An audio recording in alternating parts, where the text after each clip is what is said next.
me deja, es que no me deja ni subirlo para darle a grabar, ¿eh? Me empieza a decir cosas.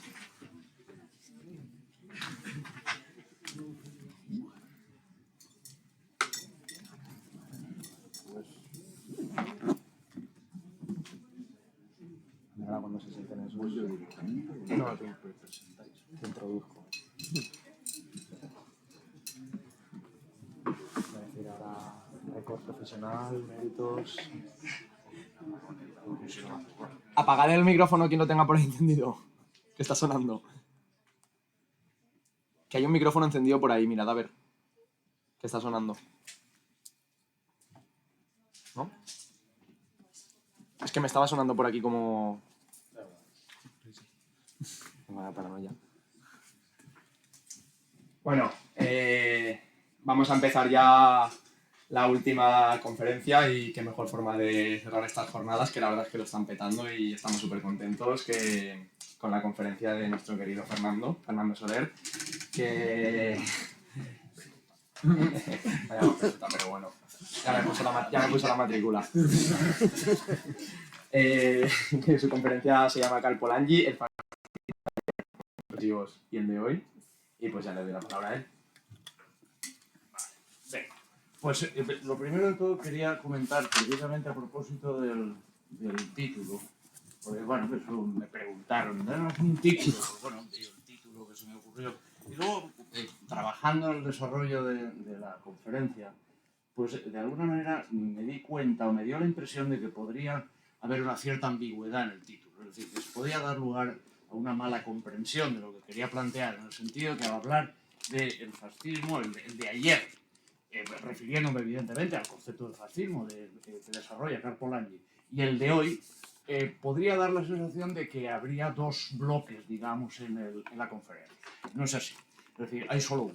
Es decir, yo lo que voy a desarrollar va a ser el concepto de Polanyi, el concepto de fascismo en Polanyi. Ahora bien, eso no quita, y de ahí también la referencia al de hoy, eso no quita para que efectivamente podamos ser perfectamente conscientes, se pueda seguir viendo de manera, bueno, evidentemente implícita, pero a veces también explícita, digamos, las concomitancias que existirían entre el concepto de fascismo desarrollado en su momento por Polanyi y la situación actual. Por decirlo de otra manera, una de las cosas que a mí cuando empecé a trabajar en el archivo Polanyi, a traducir textos fundamentalmente en un primer momento referidos al tema del fascismo, lo que me llamó la atención, una de las cosas que primero me llamó la atención, fue el hecho de que numerosas afirmaciones, numerosas perspectivas o puntos de vista que planteaba Polanyi, de alguna manera reflejaban perfectamente, entiéndase perfectamente, en nuestra situación actual.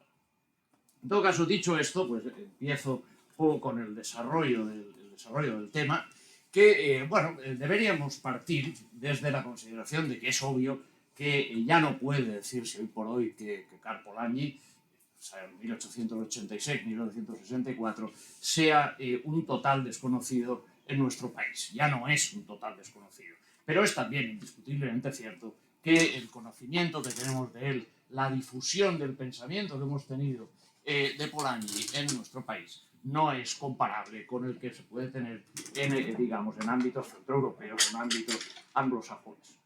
No obstante, hace relativamente poco tiempo, una publicación de esas denominadas, a veces autodenominadas como de referencia, incluía al húngaro, nacido en Viena, entre los pensadores más influyentes del momento presente. Y en mi opinión, esta cuestión o este hecho se derivaría de la confluencia de dos procesos. En primer lugar, la difusión de la obra de Polanyi empezó a generalizarse y a salir del ámbito, digamos, reducido de un cierto número de especialistas, cuando en 1994 se celebraron o se conmemoraron los 50 años de la publicación de la que, sin lugar a dudas, es la obra más conocida de Polanyi, que es la que lleva por título La Gran Transformación. Y la razón, en este caso, sería relativamente obvia. Esos primeros años 90 estaban conociendo las primeras consecuencias de esa revolución neoliberal, contrarrevolución en términos de Polanyi, iniciada a finales de los 70 y ya claramente hegemónica en los 90. Ahora bien, en ese momento concreto, y diríamos que hasta hace relativamente poco, el aspecto fundamental respecto del cual ha girado el interés por Polanyi, se situaba en su crítica de la utopía liberal capitalista de un mercado autorregulado. Es decir, como sabemos, para Polanyi la separación del mercado, es decir, de la economía, digamos, globalmente considerada, respecto de la sociedad, va a marcar, va a definir no solo la economía liberal capitalista, sino también a la propia sociedad en su conjunto. En ese sentido, tradicionalmente, en las sociedades precapitalistas, nos dice Polanyi, encontramos con un mercado incrustado, con un mercado inserto, embedded, es el término que utiliza Polanyi, en la sociedad. Es decir, con un mercado que trataría de responder, con todos los matices que evidentemente se quieran plantear en una afirmación de este tipo, un mercado que trataría de responder a las necesidades sociales.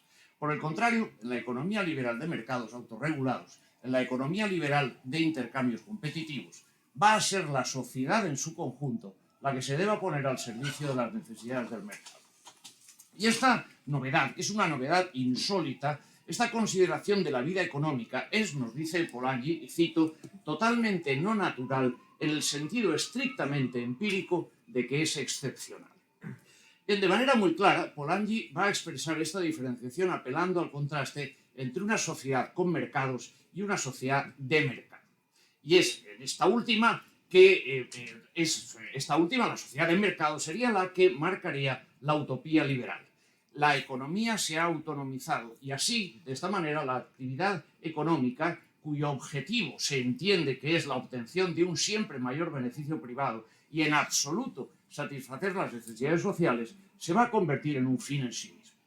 Esto lo va a marcar claramente Polanyi en la diferenciación que establece entre el concepto de economía sustantiva y el de economía formal. Una distinción que evidentemente se sitúa en la línea de la distinción weberiana entre la racionalidad material y la racionalidad formal del acto económico.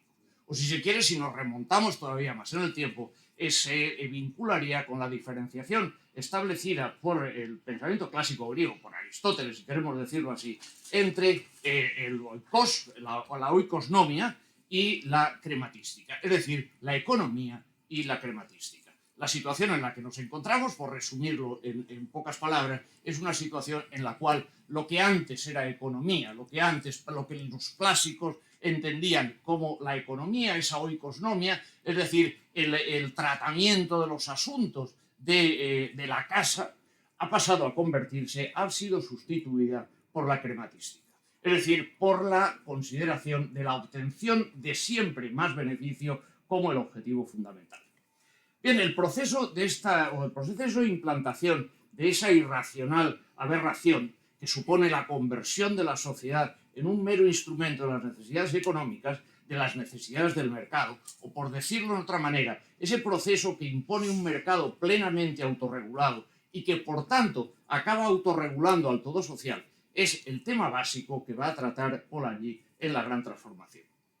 Ahora bien, mediante la idea del doble movimiento o del contramovimiento, Polanyi afirma que a lo largo del siglo XIX y la primera mitad del siglo XX hemos asistido a toda una serie de movimientos defensivos por parte de la sociedad. En este sentido, todos los grandes acontecimientos que configuran esta época serían, por activa y por pasiva, en mayor o menor grado, pero serían derivaciones del proceso de destrucción social que conlleva la conversión de la sociedad en un mero instrumento del mercado.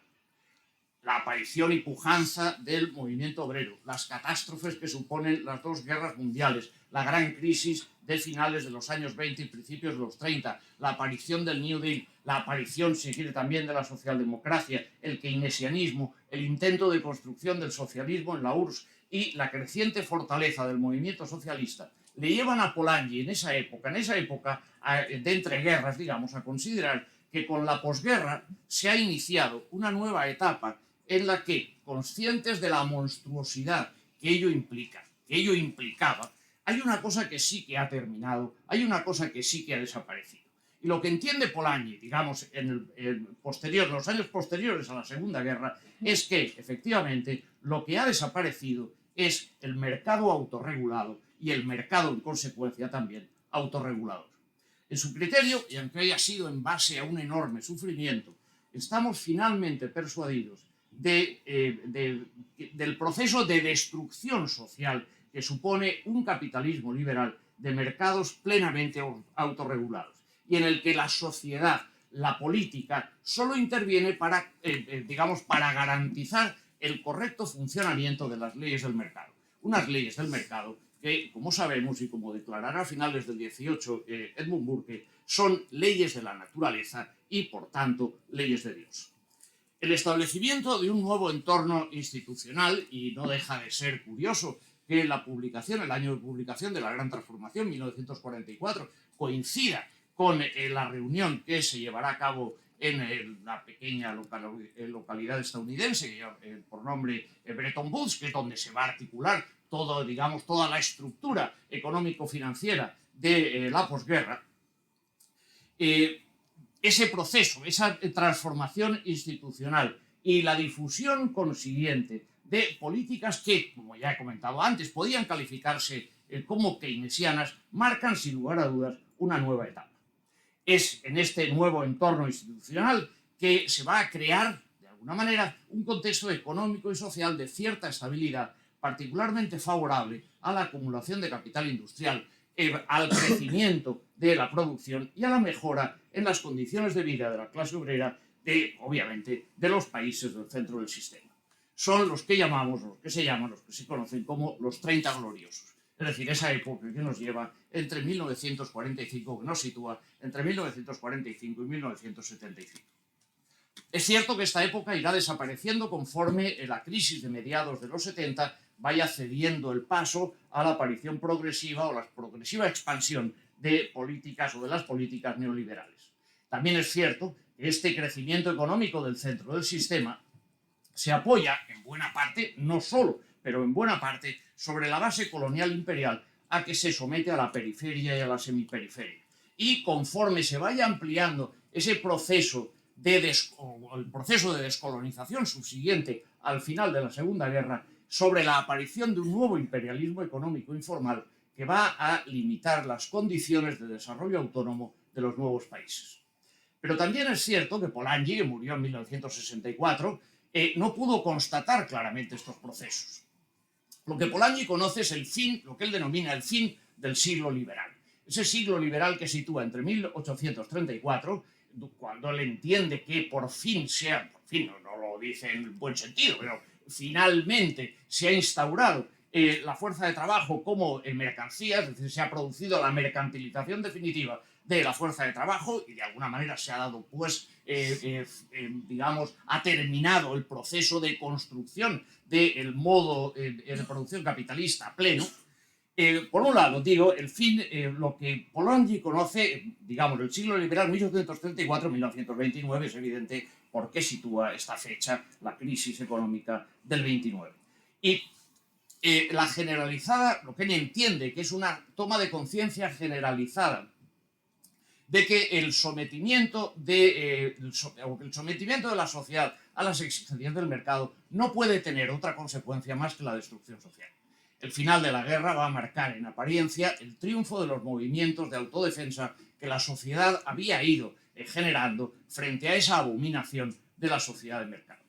Si a eso añadimos la derrota de aquella presunta respuesta que fue el criminal virus fascista, tal y como lo definió Polanyi, es perfectamente comprensible que la perspectiva de Polanyi fuera más en 1944 que en 1964, pero fuera, en definitiva, notablemente optimista. Pero como sabemos, ya he insinuado previamente, este escenario keynesiano, como dijo un presidente republicano como Richard Nixon en 1971, ahora todos somos keynesianos, va a comenzar, este escenario keynesiano va a comenzar a ser demolido escasamente 15 años después de la muerte de Polanyi. Y como no podía ser de otra manera, el retorno de lo que él denominaría la criminal utopía liberal en su forma o formas neo, provocará el surgimiento del interés por unos análisis como los de Polanyi que resultan indiscutiblemente útiles y clarificadores para entender nuestro mundo presente. Pero entrados ya en el 21, el interés de Polanyi ya no se va a circunscribir únicamente a esta cuestión, sino que esta constatación del proceso de destrucción social que supone la utopía liberal y la neoliberal lleva aparejado otro problema. Y ese problema es el surgimiento y la expansión del fascismo. Hay que volver a destacar que Polanyi fue uno de los primeros en darse cuenta del peligro que suponía esta enfermedad, este virus fascista.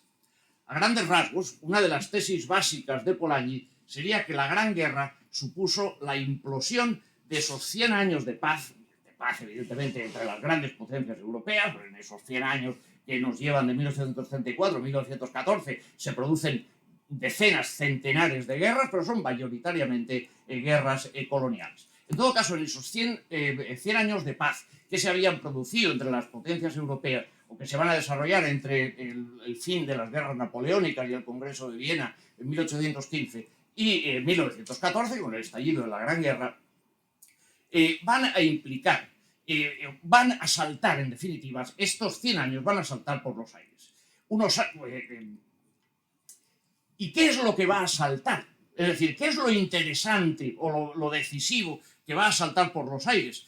Lo que va a saltar es la idea de que se había impuesto de que el mecanismo del mercado, la obtención en definitiva de beneficios como principio, debía mantenerse, establecerse como principio básico, fundamental, único de la organización social.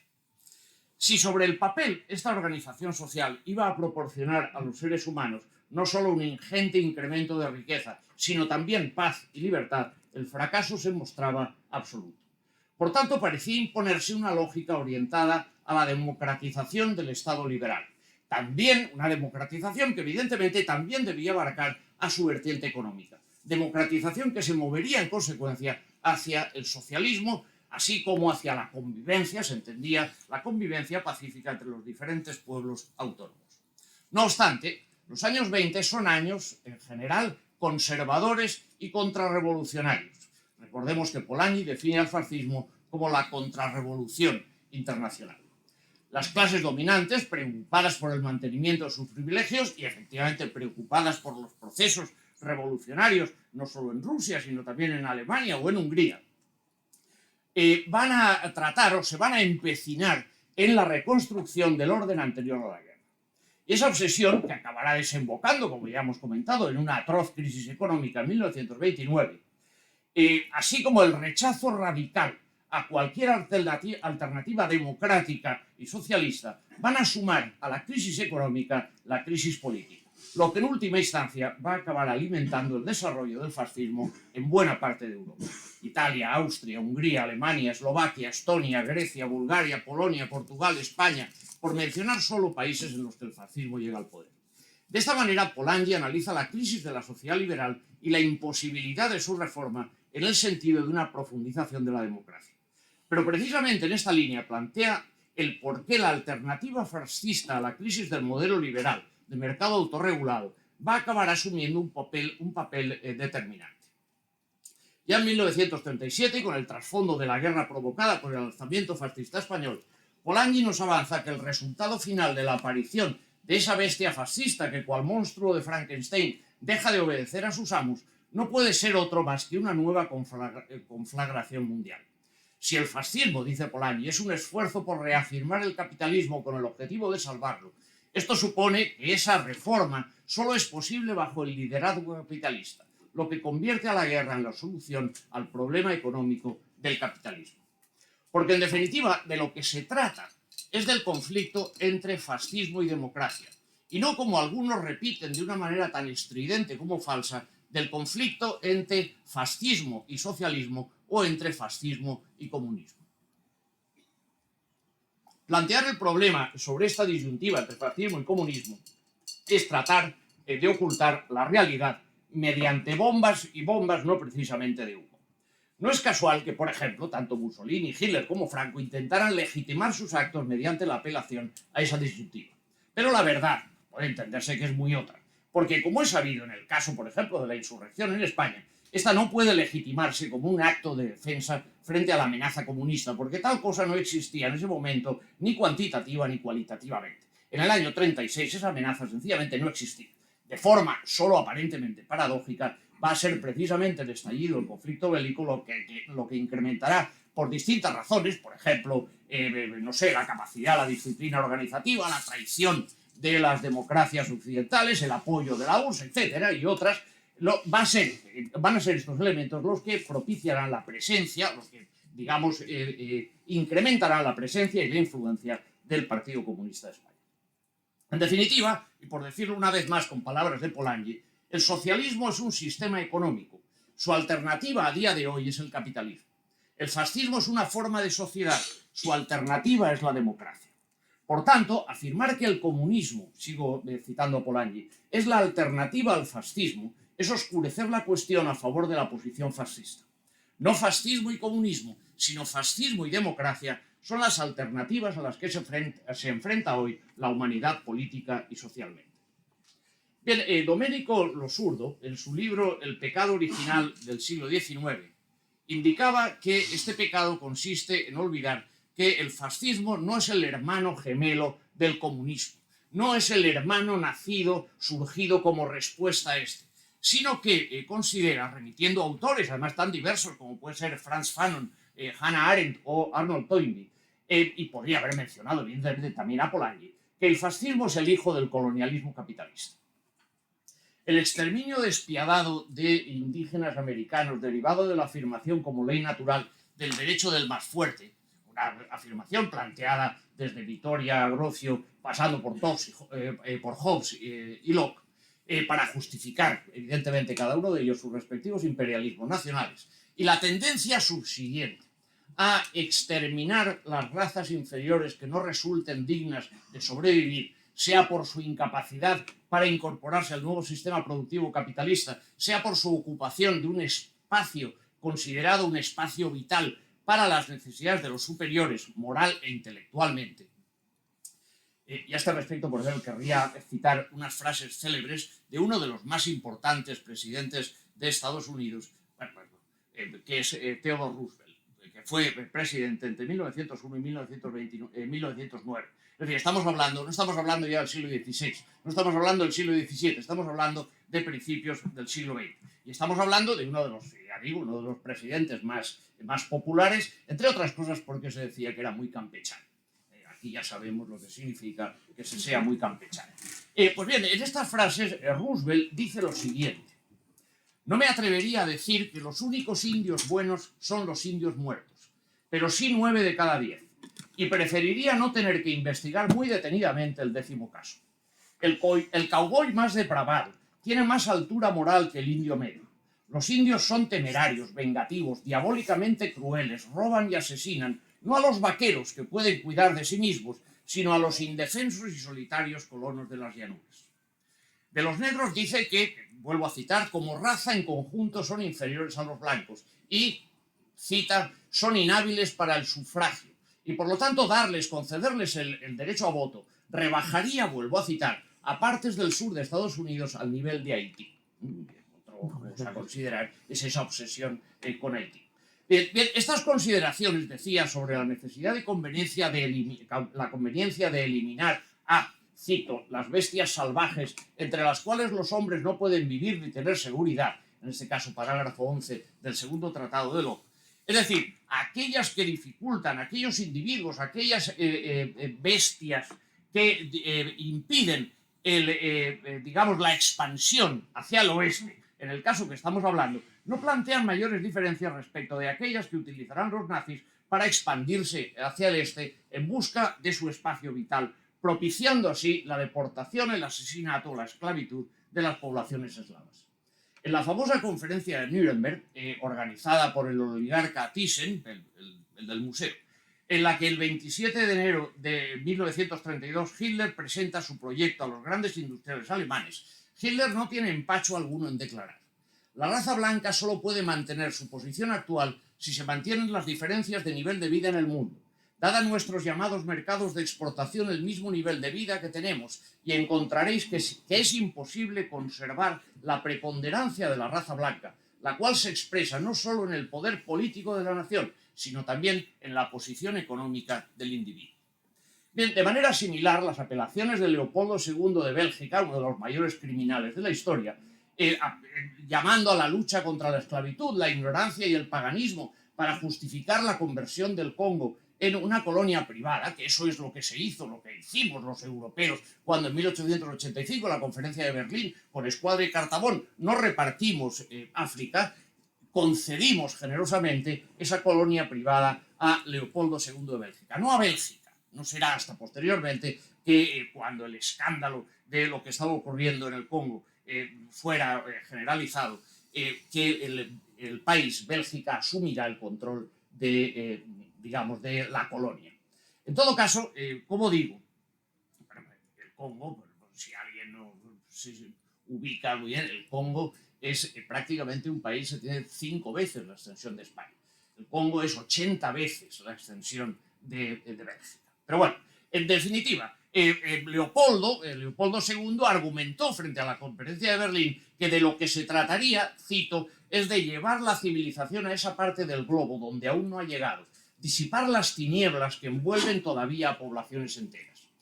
Es esta una cruzada digna de este siglo de progreso. Pues bien, estas afirmaciones de Leopoldo II no difieren de las de Mussolini, cuando afirma en 1934, como legitimación evidentemente de sus crímenes en Etiopía, que Etiopía, Abisinia, es el único trozo de África que no tiene amos europeos. Se trata, por tanto, de poner fin de una vez para siempre a los horrores de la esclavitud y a un pseudoestado bárbaro y negrero. Bien, por supuesto, en un caso y en otro, en el caso de Leopoldo II y en el caso de Mussolini, no tienen la intención, no es en absoluto ese penetrar en el corazón de las tinieblas, no tiene en absoluto como resultado el disipar las tinieblas, sino que tiene como resultado y tiene en definitiva como objetivo aplicar la consigna de Kurz, es decir, del protagonista de la novela de Joseph Conrad, de exterminar a todos los bárbaros, exterminar a todos los salvajes. En definitiva, las raíces del fascismo no se sitúan en la necesidad de una respuesta al comunismo, lo que sea que se entienda por esto, sino en el hecho de que, como recoge Marx en El Capital, citando las reflexiones de William Howitt, al que califica como uno de los mayores conocedores de la historia del cristianismo, dice lo siguiente, es Marx citando a Howitt, de los actos de barbarie y los inicuos ultrajes perpetrados por las razas llamadas cristianas en todas las regiones del mundo y contra todos los pueblos que pudieron subyugar, no encuentran paralelo en ninguna era de la historia universal y en ninguna raza, por salvaje e inculta, despiadada e impúdica que ésta fuera. O ya en propias palabras de Marx, el sistema colonial arrojó de un solo golpe todos los viejos ídolos por la borda. Proclamó la producción de plusvalor como el fin último y único de la humanidad. Bien, en definitiva, y por no alargarme más en esta cuestión, lo que se plantea desde el mismo inicio del modo de producción capitalista, lo que parece moderarse durante un breve lapso de tiempo y acaba por explotar de nuevo a principios del siglo XX, tal y como volveré inmediatamente sobre ello, es la esencial, la inevitable, la necesaria contradicción que se plantea entre el capitalismo liberal y la democracia. Hay un excelente artículo de Polanyi titulado Economía y Democracia que publica en el año 32, en 1932, y comienza de esta manera. Un foso se ha abierto entre la economía y la política. Este es, en pocas palabras, el diagnóstico de la época. Economía y política, estas dos formas de la vida social, se han hecho independientes y están en una guerra constante entre sí. Se han convertido en las consignas en nombre de las cuales los partidos políticos y las clases económicas expresan sus conflictos de intereses. Sin embargo, tras los eslóganes yace una realidad cruel. La izquierda se aferra a la democracia y la derecha a la economía. Y es precisamente de esta manera que la disfunción que existe entre economía y política se acaba mostrando como una polaridad catastrófica. En el ámbito de la democracia política se originan fuerzas que afectan a la economía, la perturban y la obstaculizan. La economía responde mediante un asalto generalizado contra la democracia que se entiende como la encarnación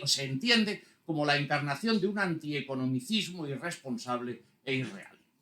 Y poco tiempo después, en el año 35, en el texto titulado La esencia del fascismo, que durante muchos años fue considerado el texto fundamental o el principal trabajo sobre el fascismo de Polanyi, el autor sostiene que la incompatibilidad entre democracia y capitalismo es el elemento fundamental de la crisis de la época. Y en esta línea y en este mismo texto nos vuelve a recordar que, por ejemplo, en la doctrina del fascismo, Mussolini, bueno, en realidad no fue Mussolini, se sabe que el artículo de la Enciclopedia Italiana, que lleva por título Fascismo, en realidad fue redactado por Giovanni Gentile y posteriormente se publicó con el nombre de Mussolini. Pero bueno, en definitiva, en este texto, en la doctrina del fascismo, se sostiene que la democracia es un anacronismo. Y es un anacronismo, cito, porque solo un Estado autoritario puede lidiar con las contradicciones inherentes al capitalismo. Y también menciona cómo en el ya citado discurso de Hitler en Düsseldorf Hitler va a proclamar como la causa principal de la presente crisis la completa incompatibilidad del principio de igualdad democrática en política y el principio de la propiedad privada de los medios de producción en la vida económica. Y ello porque, cito, la democracia en política y el comunismo en economía están fundamentados sobre principios análogos. Por su parte, los liberales de la escuela de Mises, de Ludwig von Mises, autor con el que Polanyi tuvo numerosas polémicas, sostienen que la interferencia practicada por la democracia representativa sobre el sistema de mercado disminuye inevitablemente la cantidad de riqueza producida y desvirtúa lo que se denomina el proceso natural de distribución de la misma, el proceso natural de distribución de la riqueza. Y es por eso que, a la postre, el fascismo es tolerado como salvaguarda de la economía liberal. Y es la convicción común de fascistas intervencionistas y fascistas liberales al socialismo. Y, por tanto, capitalismo y democracia se han convertido en mutuamente incompatibles. Es de remarcar, y se ha hecho en varias ocasiones, que en este texto último, cuando habla de fascistas intervencionistas y fascistas liberales, Polanyi entrecomilla tanto intervencionistas como liberales. Con lo que está queriendo de alguna manera decir que el fascismo es menos intervencionista de lo que muchas veces se pretende que fue. Bueno, el fascismo se declara a sí mismo, y ahí tenemos, por ejemplo, declaraciones al respecto de Mussolini, de liberal. Mientras que, por otro lado, los liberales son menos liberales también de lo que pretenden, en la medida en que acaban aceptando como posible salida del impasse en el que estamos situados ese recurso, aunque sea en última instancia como mal menor, al fascismo. A largo plazo, nos dice Polanyi, la sociedad industrial moderna es o democrática o fascista, o se basa en el ideal de igualdad y la responsabilidad de los seres humanos o en su negación. Bien, a este respecto, y es la única referencia, digamos, desde el momento actual que voy a hacer, es muy ilustrativa la diferenciación que un autor como Boaventura de Sousa Santos plantea con su concepto de fascismo social. Un concepto de fascismo social que afirma la especificidad, dice que estamos en una nueva forma, evidentemente no es la misma forma de fascismo que conocimos en el siglo XX, pero estamos en una nueva forma de fascismo que él denomina el fascismo social. Y marca, ese fascismo social, marca la especificidad de nuestra época en el hecho de que estamos en unas insólitas sociedades nuestras que son formalmente democráticas, pero socialmente fascistas. Pero volviendo a Polanyi, la democracia solo podrá mantenerse, solo podrá desarrollarse plenamente si se extiende al conjunto de la sociedad. Es decir, si se extiende también al sistema económico. Y esta expansión de la democracia al ámbito económico es lo que llamamos, nos dice Polanyi, socialismo. Y es por eso que, como también afirma tajantemente Polanyi, el socialismo o es democrático o no es tal.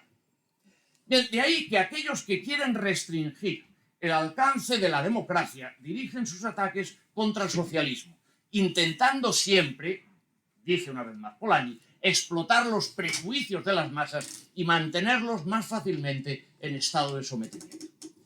Es en este sentido que se puede entender esa frase tan repetida de la gran transformación que plantea, o en la que Polanyi dice que para comprender el fascismo hemos de retornar a la Inglaterra de Ricardo. Es decir, las raíces del fascismo se entroncan en el proceso de construcción de una sociedad gobernada por el mercado. Ese proceso que será legitimado, como sabemos, teóricamente, por Adam Smith, por David Ricardo, por la economía política clásica en general. El intento de la economía política clásica es el afianzamiento de una economía de mercado separada de la esfera política. porque solo bajo el supuesto de esta separación de la esfera política y la esfera económica, solo sobre este supuesto, son comprensibles los conceptos e hipótesis vinculados a una sociedad que se concibe como unos individuos dirigidos por esa propensión de la naturaleza humana a trocar, permutar y cambiar una cosa por otra, tal y como nos dice Smith en La riqueza de las naciones. Solo sometiéndose a esta propensión, se afirma, es posible desarrollar una sociedad verdaderamente humana. Solamente ese tipo de sociedad es una sociedad humana. Así, la primera fase en la historia del sometimiento de la sociedad a los mecanismos del mercado viene determinada por la explícita manifestación de la incompatibilidad entre la nueva economía y cualquier tipo de veleidades democráticas. Tras décadas de pugnas, se va a abrir un periodo en el que las instituciones políticas democráticas parece que llegan a armonizar, semejaron a armonizar con el control capitalista en la economía. Parecía como que capitalismo y democracia parecían poder ir de la mano. Pero este corto periodo es precisamente el que salta por los aires con la Gran Guerra de 1914. Como nos dice Polanyi en el texto que lleva por título, un texto desgraciadamente incompleto, que lleva por título El virus fascista, dice: el sistema se había hundido y su reforma radical no podía ser ya postergada. En numerosos países el dilema democracia frente a capitalismo surgió de una forma muy aguda. La clase obrera no estaba constitucionalmente capacitada para llevar a cabo la reforma sobre la base de la continuidad de los títulos de propiedad y no estaba preparada para llevarla a cabo ignorando esa continuidad. La alternativa fue el fascismo. Los propietarios, normalmente en alianza con las clases medias bajas, se vieron entonces capaces de concretar la reforma mediante métodos revolucionarios. Después de haber destrozado total y completamente todas las instituciones democráticas, mientras mantenían la continuidad de sus títulos de propiedad y, por tanto, su posición dirigente en la sociedad. Bien, puede ser cierto que la defensa más estable, quizá más rentable, de la propiedad capitalista se genera en un entorno democrático, digamos, de libre mercado. Pero con el paso del tiempo, esa situación había desembocado en un proceso degenerativo a consecuencia de la oposición como ya hemos visto, entre la excesiva influencia política, sobre todo, fundamentalmente, de las clases populares, y el dominio absoluto de la economía por parte de los capitalistas. En esta época, la norma es la interferencia económica en la política y la interferencia política en la economía. Los propietarios se esfuerzan por debilitar, por desacreditar, por desorganizar el aparato político de la democracia por todos los medios a su alcance. La política, los parlamentos, consciente o inconscientemente, debilitan y desorganizan la maquinaria económica del capitalismo al intentar evitar que su mecanismo autorregulador rija el proceso productivo, si ello va a costar sufrimiento en vidas humanas, o a las vidas humanas, o a los humanos. El resultado es un funcionamiento manifiestamente defectuoso de la democracia y una sensible reducción del dividendo social del capitalismo. Por lo tanto, la incompatibilidad mutua desemboca en una pérdida muy real, tanto en términos de seguridad política como de bienestar económico para todos. Y por tanto, la única alternativa para prevenir en última instancia la abolición de los privilegios de las clases propietarias pasa a ser la fuerza bruta, pasa a ser la abolición por el fascismo de cualquier vestigio de democracia. O lo que es lo mismo, la abolición de la esfera política democrática que deja como único elemento la vida económica. El todo social queda subsumido en el capitalismo. Esto es, nos dicen la esencia del fascismo, esta es la solución fascista. Pero insisto en que esta solución no supone una negación de la base fundamental del capitalismo. Tengamos en cuenta que el fascismo no es para Polanyi incompatible con un proceso de reforma del propio sistema capitalista. Y aquí radica precisamente el principal problema, porque esa reforma solo podrá realizarse sobre la base de la abolición de la democracia. Esta abolición que es condición sine qua non para la reforma fascista del capitalismo, orientada precisamente a la salvación del mismo. Porque, como señala muy contundentemente en un importante artículo de 1934 que lleva por título El fascismo y la terminología fascista, cito: en el fascismo la democracia se va y el capitalismo se queda. O de manera no menos clara, el fascismo es tolerado como la salvaguarda de la economía liberal. Pero estas consideraciones nos llevan a otra cuestión importante. Entendido así, el fascismo no puede ser considerado como una consecuencia de causas, de mentalidades, de religiones, etcétera, nacionales o locales. De otra manera, el desarrollo del fascismo en los años 20 del pasado siglo tiene tan poco que ver con la Gran Guerra o los tratados de posguerra como con el militarismo prusiano o el temperamento latino. El fascismo lo encontramos, nos dice Polanyi, en países evidentemente que perdieron la guerra, pero también lo encontramos en países que ganaron la guerra, como Yugoslavia, en países con temperamento nórdico como Finlandia y Noruega, y en países de temperamento meridional como Italia y España, en países de raza aria o de raza no aria como Japón, Hungría y Palestina, en países de tradición católica como Portugal y en países protestantes como Holanda, en comunidades de estilo militar como Prusia y de estilo civil como Austria, en viejas culturas como Francia y en culturas nuevas como los Estados Unidos y los países de América Latina. A decir verdad, termina, no existió ningún trozo de tierra, de tradición religiosa, cultural o nacional que proporcionase a un país un carácter invulnerable frente al fascismo, una vez reunidas las condiciones que hicieron posible su aparición. Hacíamos antes referencia al hecho de que el fascismo supone la desaparición de la política y la conversión de la economía en el todo social.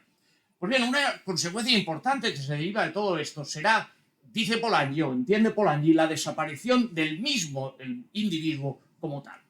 Es decir, una de las características que Polanyi sitúa en la propia esencia de ese movimiento es su carácter antiindividualista.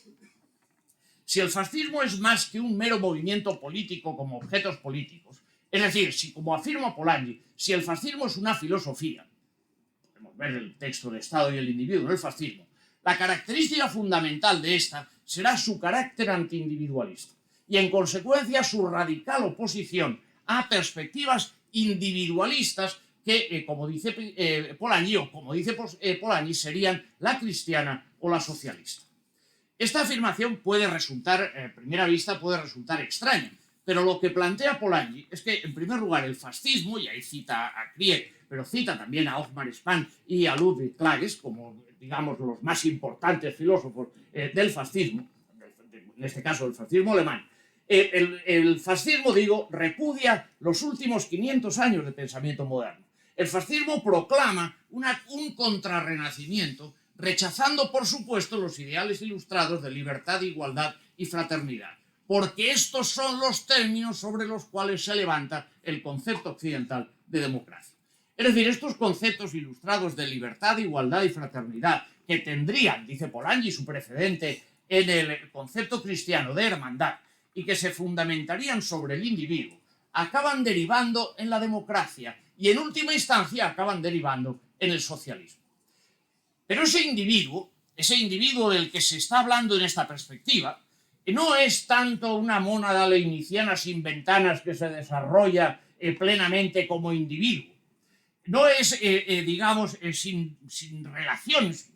No tiene ventanas, no tiene relación, no tiene necesidad de nada ni de nadie para su propio desarrollo, sino que más bien sería ese individuo rusoniano, que solo se desarrolla plenamente como individuo en y con la sociedad. Y este argumento le lleva a Polanyi a recordar que en esta misma línea la idea de sociedad, sea que se base sobre la idea cristiana de hermandad como sobre la idea socialista de igualdad, supone una relación entre personas. Supone una relación entre personas y todo lo demás o todo lo que se sigue de esta relación entre personas. Es decir, esta idea implica que la personalidad, el individuo en definitiva, no es real fuera de la comunidad. La realidad de la comunidad, de la sociedad, es la relación de las personas, es la relación entre las personas. Por su parte, la proposición central del fascismo, y aquí una vez más, como digo, va a mencionar Polanyi a Spann y a Klages, pero también va a mencionar a Gentile, a Rosenberg, a Curcio Malaparte o a Julius Evola, además, por supuesto, de a Hitler y Mussolini. La tesis central del fascismo sería que la sociedad no es una relación entre personas. Este es el sentido, nos dice Polanyi, este es el sentido profundo de la filosofía fascista. afirmar que la sociedad no es una relación entre personas, ni definitivamente una igualdad de individuos en tanto que individuos. Porque esta consideración del individuo en tanto que individuo, este es el individualismo, insiste Polanyi, sobre el que se basa la democracia y en cuya destrucción está empeñado el fascismo. Si este concepto de individuo y de sociedad, que se levanta sobre el concepto de igualdad, de libertad, de fraternidad, es el germen de la expansión de la democracia y la profundización en la democracia conduce al socialismo, en realidad, nos reitera Polanyi, la objeción no se plantea a la forma de la democracia, sino que se plantea a la sustancia misma de la sustancia. Cito, sea que hablemos del sufragio universal y la democracia parlamentaria, de la opinión pública organizada, de la libertad de expresión y de pensamiento, de la libertad religiosa y académica o de una combinación de todas estas, en el fascismo todas ellas tendrán que desaparecer igualmente. Es verdad que este antiindividualismo teórico, a pesar de su fundamental carácter práctico, no suele aparecer explícitamente en, por decirlo así, por plantearlo de esa manera, el programa fascista. La explicación de esto radicaría en la ambigüedad que se deriva del intento fascista de compaginar, por un lado, la denuncia del pretendido colectivismo socialista con la exigencia de salvaguardar el capitalismo, aunque sea revolucionando su forma liberal. Lo que se pretende es la salvación práctica del capitalismo mediante la ayuda de transformaciones revolucionarias en el sentido que plantea Polanyi de contrarrevolución. Transformaciones revolucionarias de todo el Estado, de todo el sistema social, en definitiva. El proyecto es la sustitución de lo que genéricamente, de una manera muy amplia, podríamos denominar el capitalismo liberal, lo que también de una manera muy amplia podríamos denominar, o llega a denominarse, el capitalismo corporativo.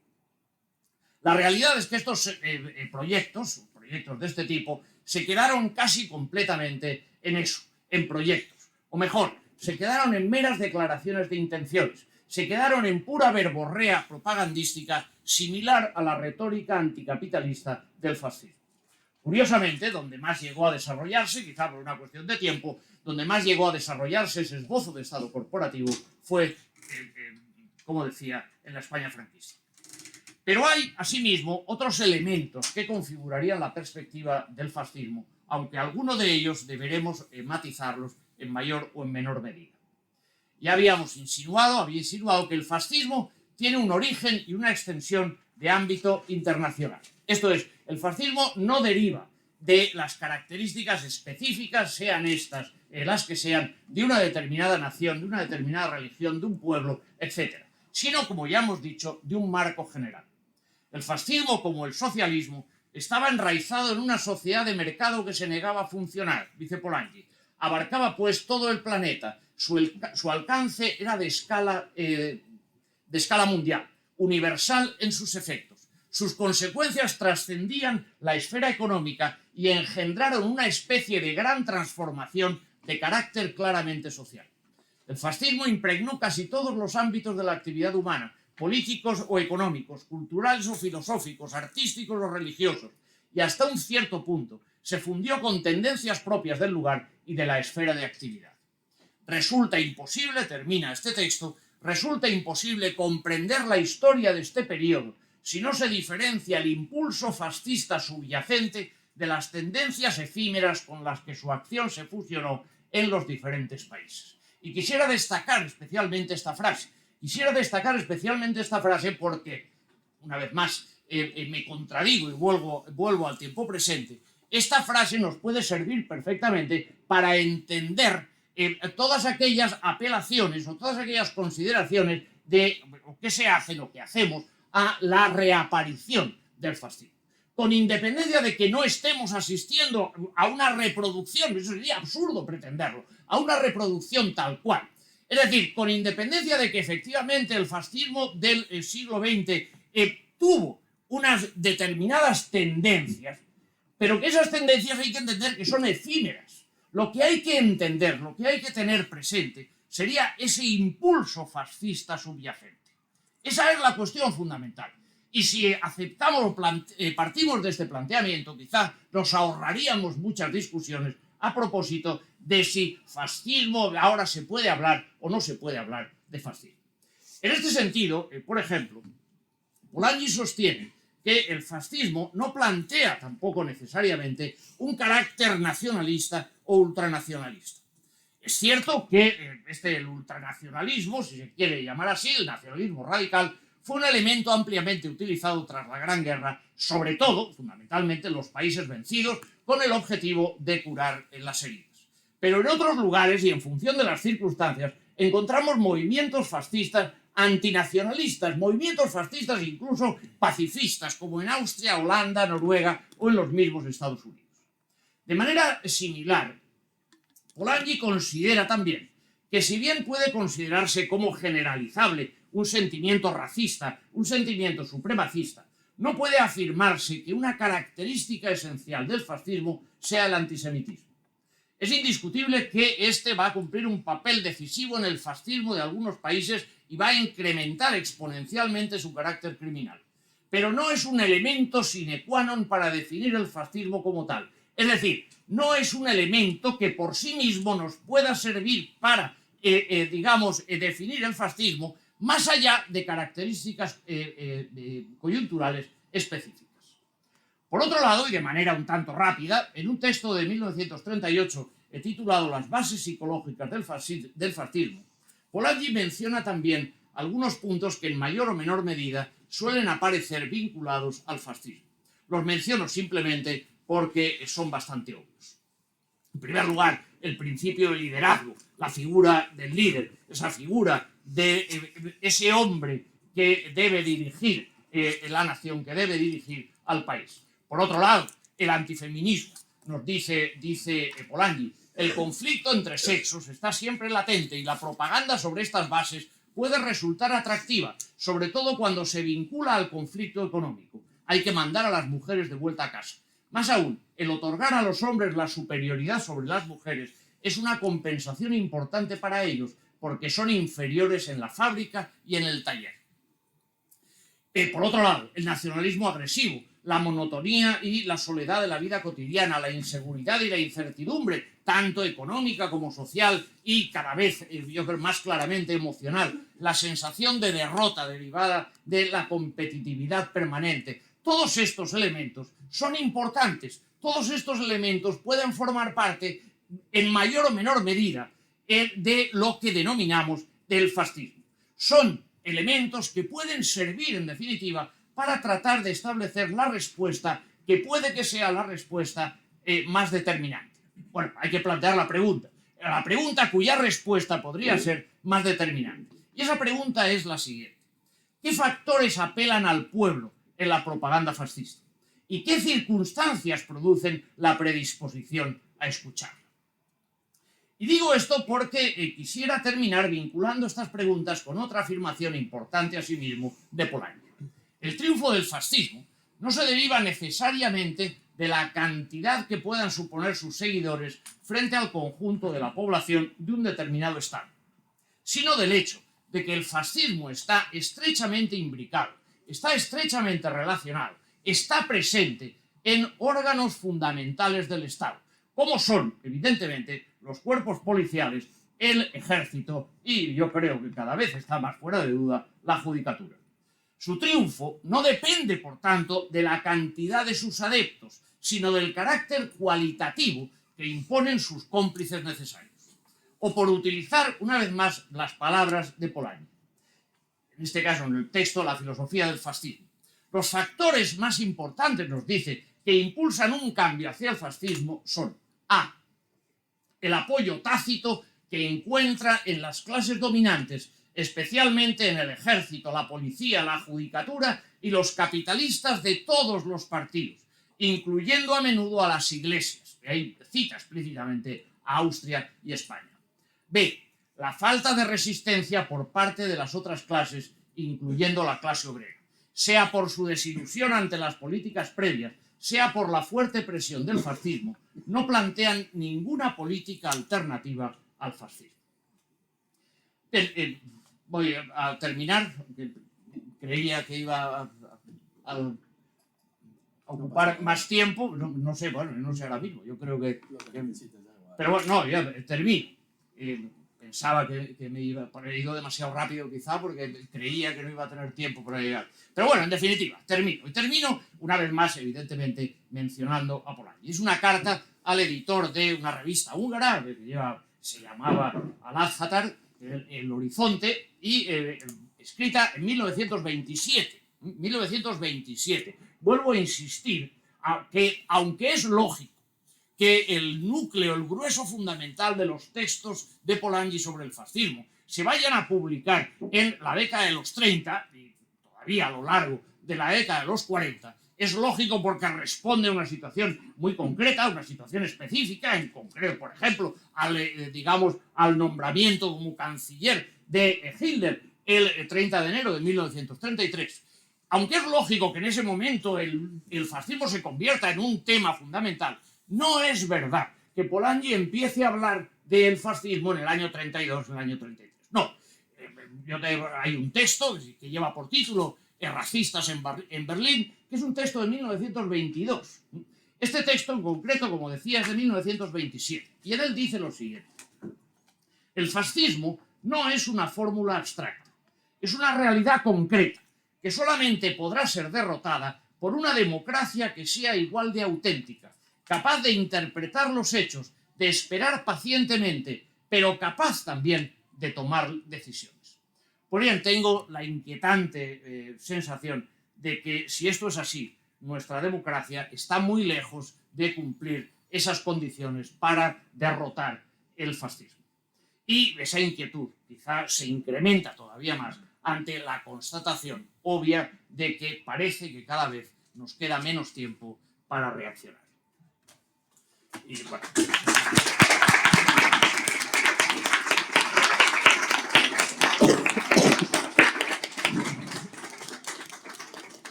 Bueno, si alguien tiene alguna pregunta, algún comentario, lo puede decir ahora.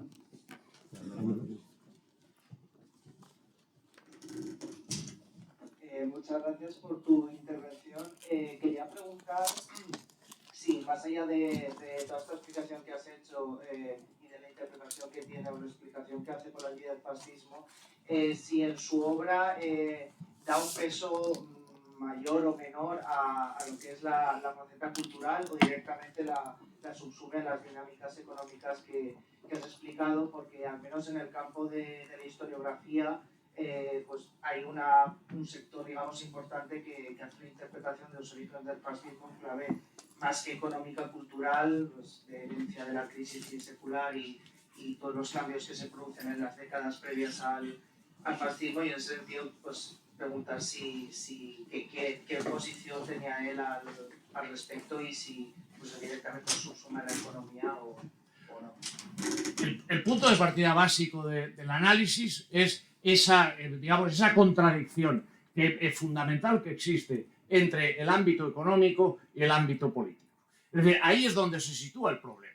El problema, digamos, de que efectivamente si tú quieres avanzar en un proceso de democratización, en un momento dado se plantea el problema, se plantea la cuestión. El proceso de democratización implica democratizar también el ámbito de la economía. Lo que no puede ser es que el ámbito de la economía permanezca absolutamente al margen, permanezca exclusivamente en manos de unos pocos que hacen y deshacen, por así decir, a su antojo. Entonces, desde esa perspectiva, ahí se sitúa el problema fundamental. Es evidente que si, digamos, planteamos la cuestión desde una perspectiva más amplia, tal y como he llegado a mencionar aquí, es evidente que también hay una referencia a la esencia del fascismo que se sitúa en esa especie, digamos, de contrarrenacimiento que se está planteando. Es decir, efectivamente, ahí hay un rechazo a una determinada manera de entender el mundo. Es sencillamente a eso que hemos denominado, mejor o peor, pero que hemos denominado la modernidad. Lo que se plantea es un retroceso. Digamos, aquí estamos hablando de los autores más moderados, que plantean esos 500 años de retroceso hasta antes del Renacimiento. El Renacimiento ahí es cuando empiezan las cosas a liarse. Hay quien plantea que el retroceso tendría que ser de 10.000 años. Es decir, hemos de volver prácticamente a las cavernas para poder tratar de evitar la aparición de este proceso en última instancia. de esta tendencia absolutamente insufrible a lo que sería el proceso de aparición del fascismo. Por lo tanto, insisto, también plantea Polanyi que la intervención del fascismo es una intervención a todos los niveles. Es decir, el fascismo modifica radicalmente la estructura social. Es una transformación radical. Es por eso que se habla de una transformación revolucionaria. Es una transformación revolucionaria, en realidad es una contrarrevolución, pero es una transformación revolucionaria en sentido estricto, en el sentido de que implica o pretende suponer una transformación radical en el seno de lo que sería la sociedad capitalista. Por lo tanto, bueno, a partir de ahí, efectivamente, podemos entender, se pueden plantear el mismo problema, se puede plantear desde distintas perspectivas, pero yo creo que no son, de hecho aquí Polanyi no lo está planteando como cuestiones que entren en contradicción. De hecho, hay una circunstancia muy curiosa, ¿no? Interesante en la Gran Transformación, que es cuando él está analizando todo ese proceso de construcción de la nueva sociedad, del nuevo modo económico orientado precisamente a la satisfacción de intereses particulares. Él plantea eso que conocemos, por decirlo de otra manera más sencilla, eso que conocemos como el proceso de acumulación primitiva de capital. Cuando analiza Polanyi ese proceso, al final acaba diciendo que el problema fundamental es un problema cultural. Es decir, el problema es la destrucción, digamos, que se produce en el entorno social. Y la ruptura, el desarraigar de sus bases. Eso lo tiene también absolutamente claro.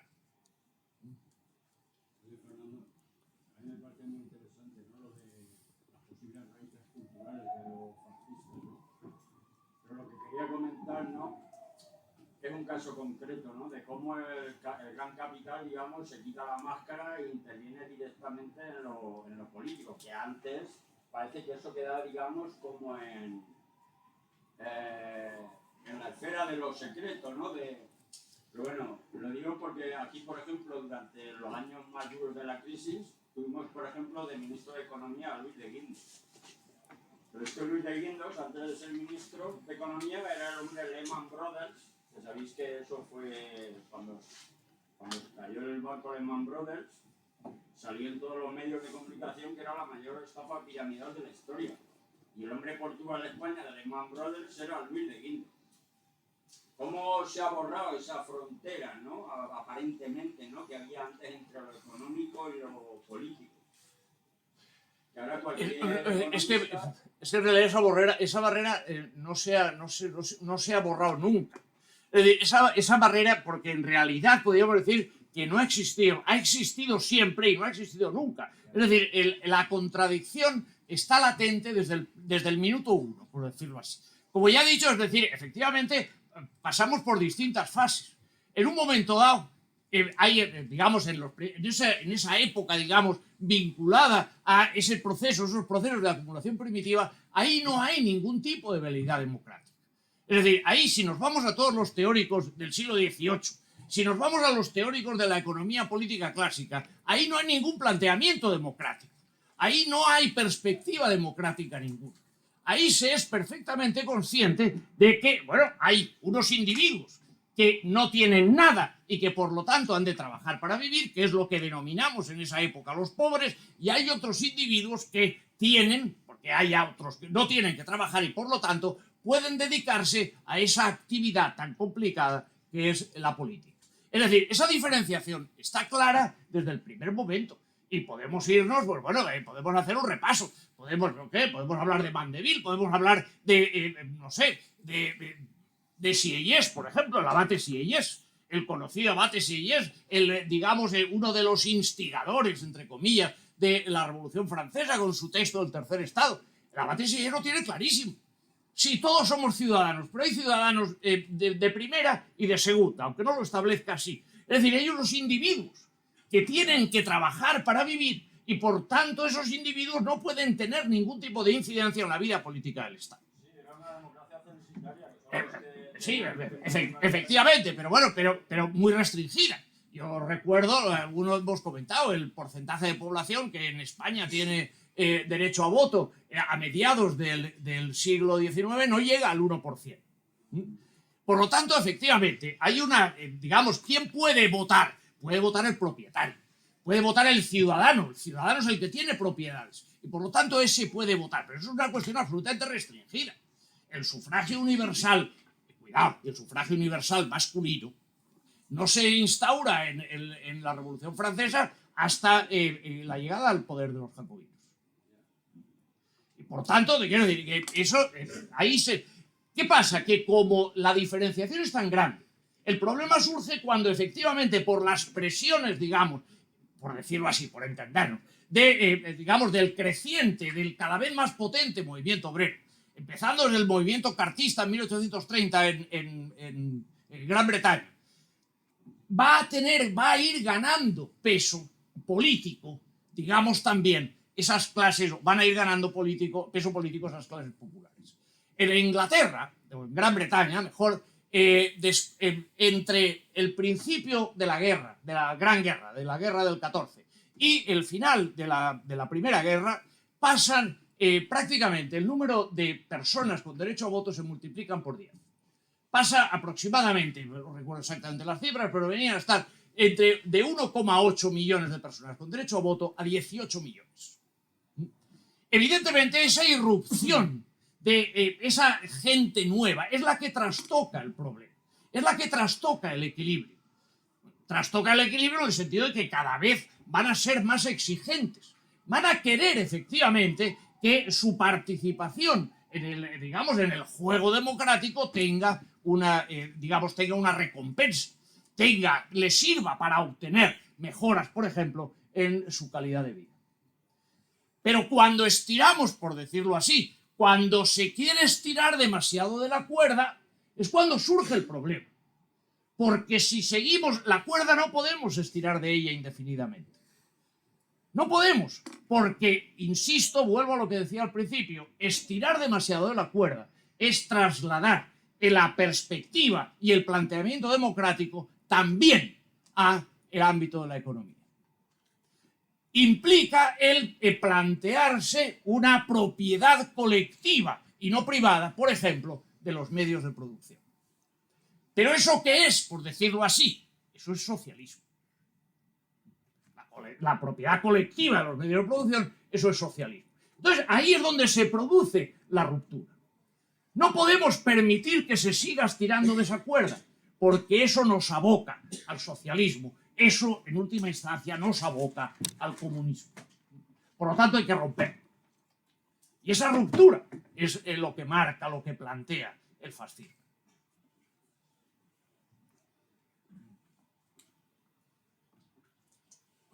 Bueno, Soler, gràcies per la conferència. Jo volia preguntar, quan parlem de feixisme, me ve al cap una distinció que fa Pasolini, entenc que la coneix, entre un feixisme tradicional i arqueològic, com podria ser el de Hitler o Mussolini, que és un feixisme que directament extermina la diferència i que és molt notable en la seva vestimenta, per exemple, i fa aquesta distinció entre el feixisme arqueològic o tradicional.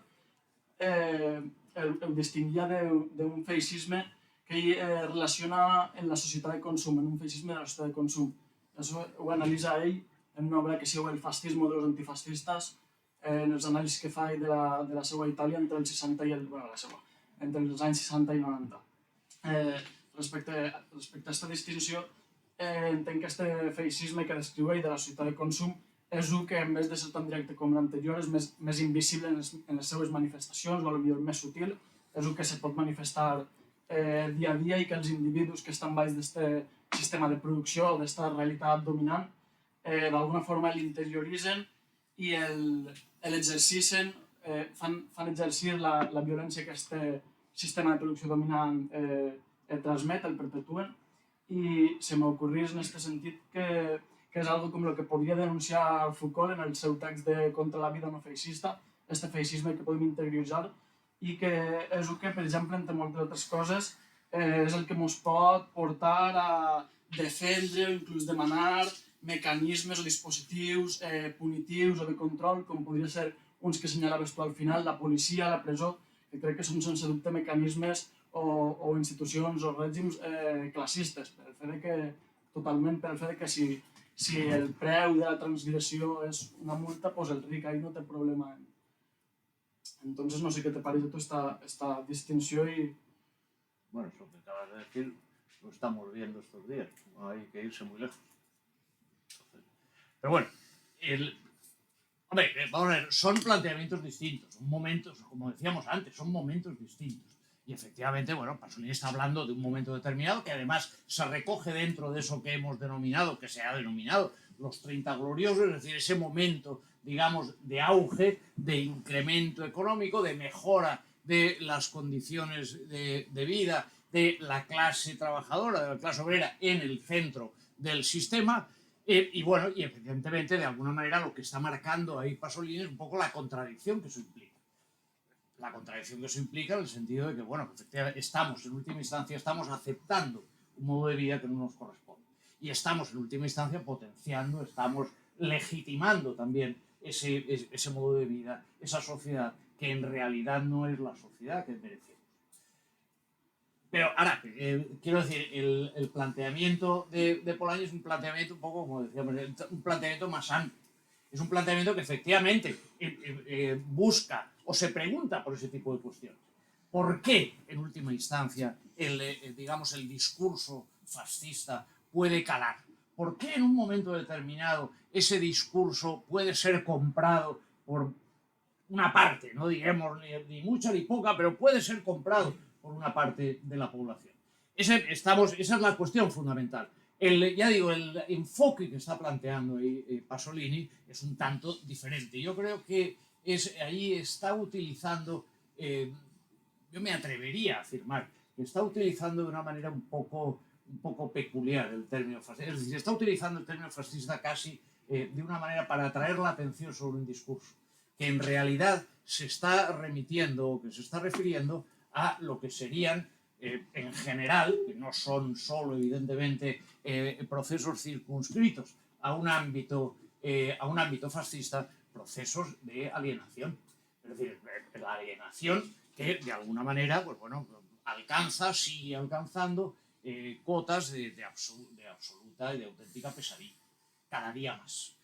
Pero no sé si habría que quizá analizarlo, verlo con un poco más de detalle. Pero yo creo que el concepto de fascismo que se está utilizando aquí no es o no encajaría con lo que se está planteando desde esta perspectiva. També volia preguntar, no estic segur quin has arribat a dir que és el feixisme d'avui, si s'ha seguit referint a aquesta denominació al tradicional o al arqueològic. Bueno, podemos seguir, por citar, por volver a cuestiones que ya he comentado, podemos, y siguiendo a Polanyi, podemos seguir hablando de fascismo si efectivamente encontramos unos caracteres subyacentes a lo que es el fascismo. Es decir, no lo que son características específicas que responden a determinado lugar, a determinado momento, a determinada problemática, sino si hay un elemento, hay una base, hay un fundamento. Es una base, un fundamento que efectivamente, como digo, podrá plasmarse de muy diferente manera en función del tiempo, el lugar, etc.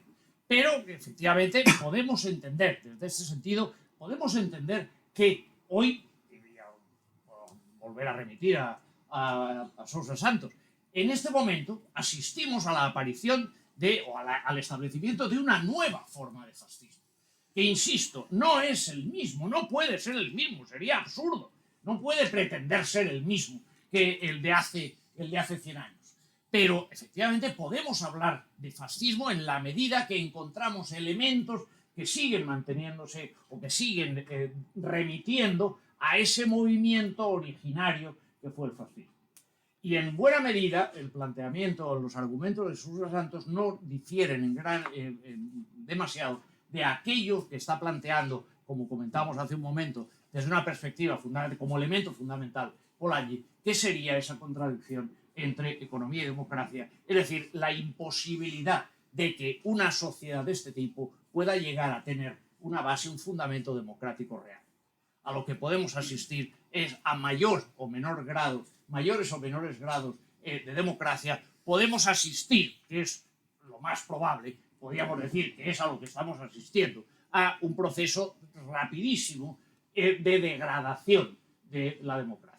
No hay que olvidar que, bueno, es un concepto que los sociólogos ya plantearon hace ya un tiempo, que es se define nuestra democracia, viene a definirse como una democracia de baja intensidad.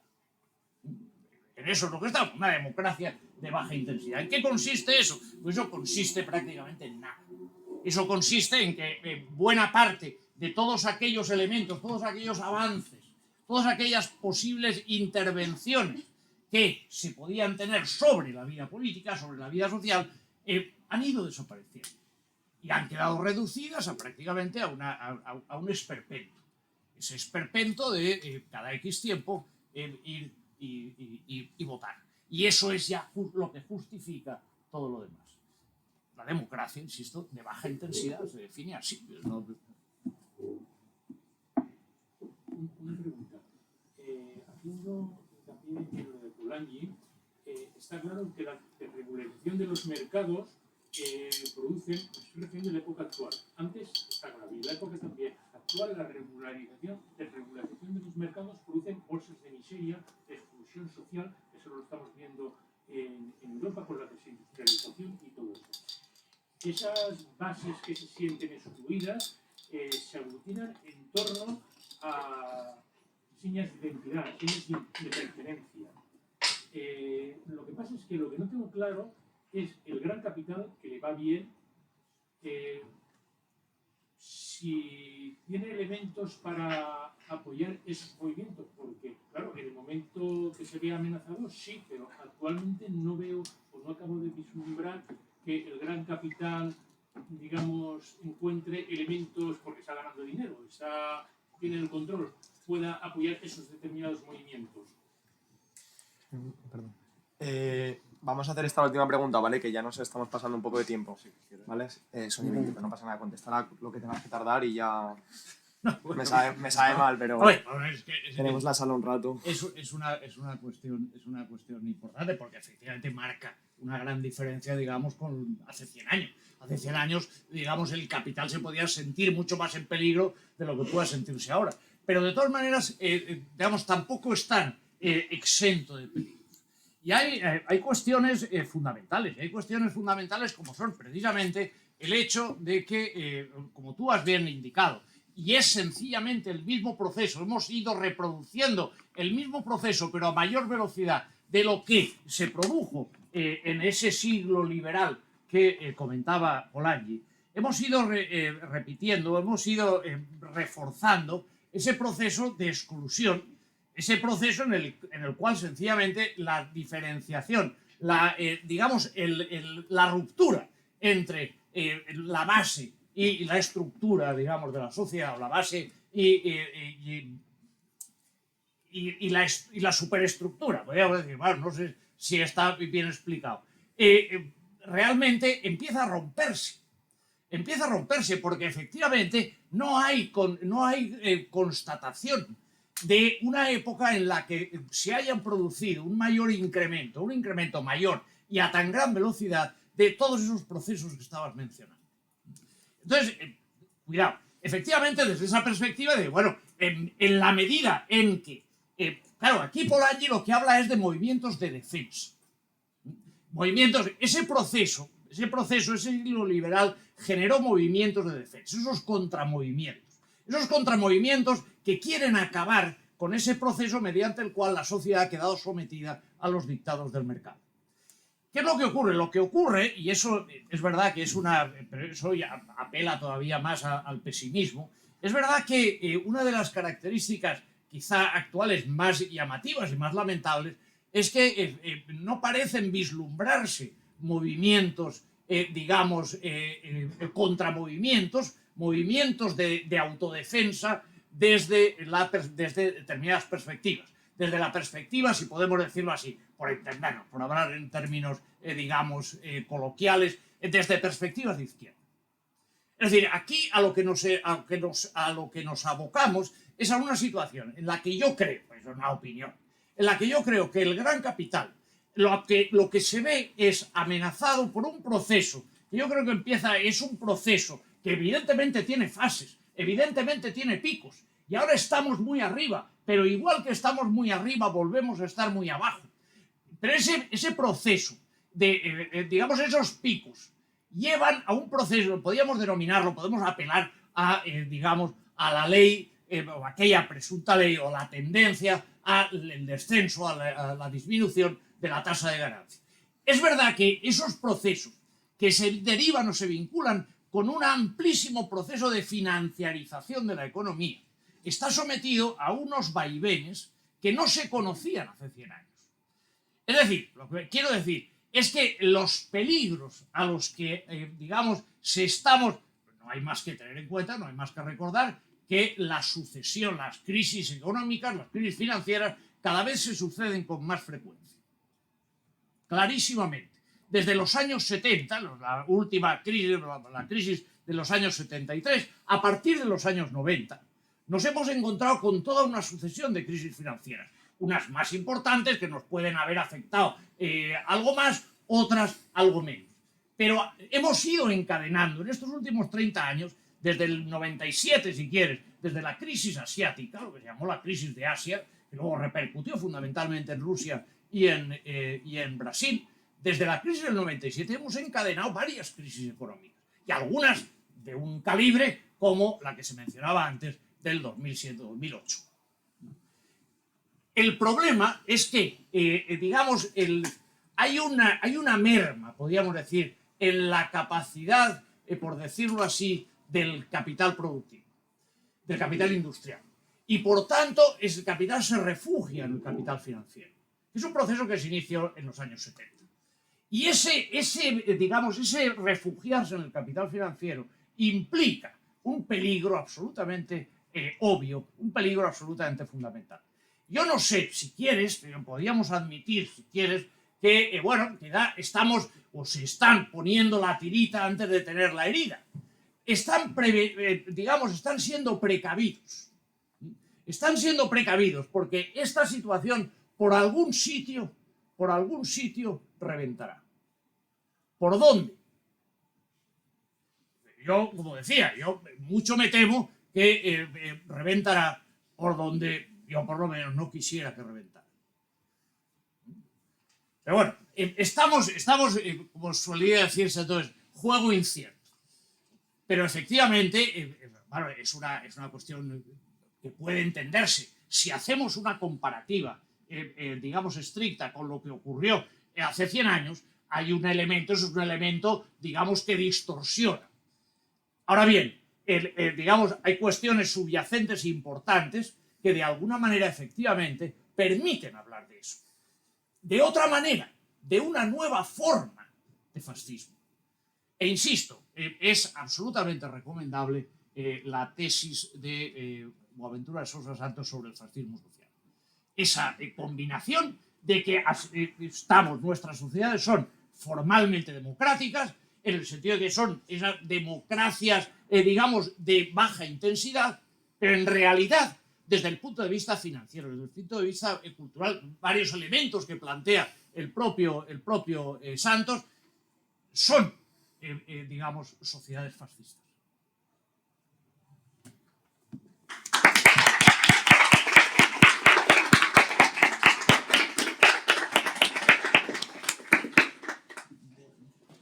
Bueno, pues ya hemos acabado. Muchas gracias por haber venido a todos y bueno, creo que en nombre de todo el grupo dar gracias tanto a Manuel Vázquez como a Diego, a Sandra, a Francisco, a Ignacia, a Carlota, y que son los que hablaron ayer, y esta mañana pues dar las gracias también a Vanessa, a Fernando, a Carlos y a Elena.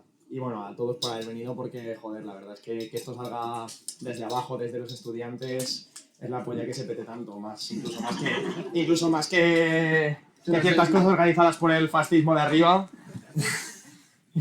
Pero bueno, que invitadísimos todos a venir a nuestro seminario y a montar los vuestros y a hacer más cosas como esta, que esto es lo que tenemos que hacer en la universidad, que si no ese dinero se queda aquí no se gasta. Y nada.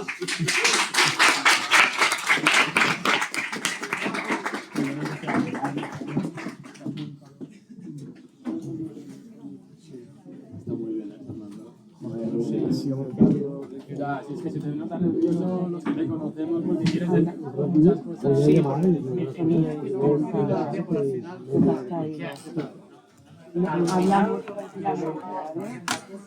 Bueno.